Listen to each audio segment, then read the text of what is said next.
حضرت علی رضی اللہ تعالی عنہ کو اسداللہ کا خطاب، اسداللہ کا لقب کب دیا گیا؟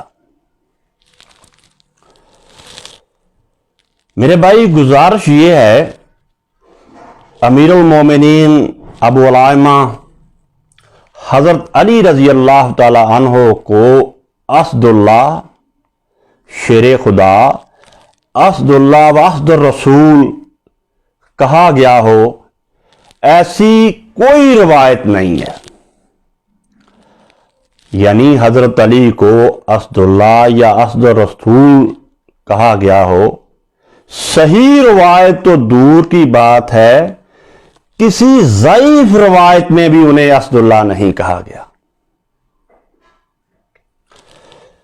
ہاں، حضرت حمزہ رضی اللہ تعالی عنہ کو بہت سی روایات میں اسداللہ بھی کہا گیا ہے اور اسداللہ و اسد الرسول بھی کہا گیا ہے کہ ایسی بہت سی روایات ملتی ہیں جن میں حضرت حمزہ رضی اللہ تعالی عنہ کو اس لقب سے، اس خطاب سے یاد کیا گیا ہے، مگر وہ جتنی روایات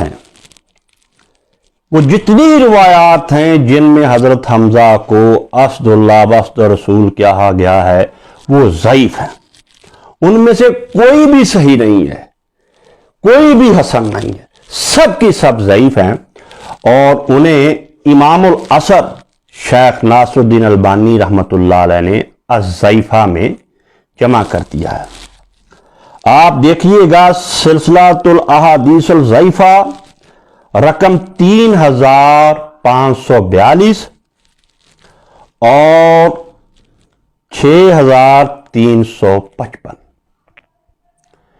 ان دو روایات کی تحقیق و تخریج میں شیخ البانی نے ایسی تمام روایات کو جمع کر دیا ہے، اور نتیجہ یہ نکالا ہے کہ وہ سب کی سب ضعیف ہیں جن میں حضرت حمزہ کو اسداللہ و اسد الرسول کہا گیا۔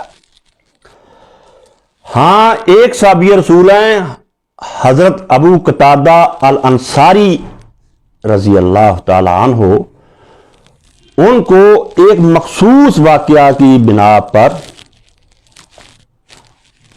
حضرت ابو بکر صدیق نے اسداللہ کہا۔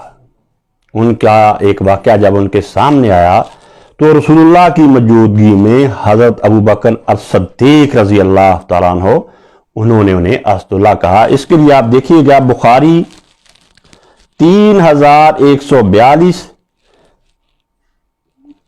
اور 4321، 4322، ان میں حضرت ابو قتادہ الانصاری کو اسداللہ کہا گیا۔ اللہ تعالی ہمیں حق بات قبول کرنے کی توفیق عطا فرمائے۔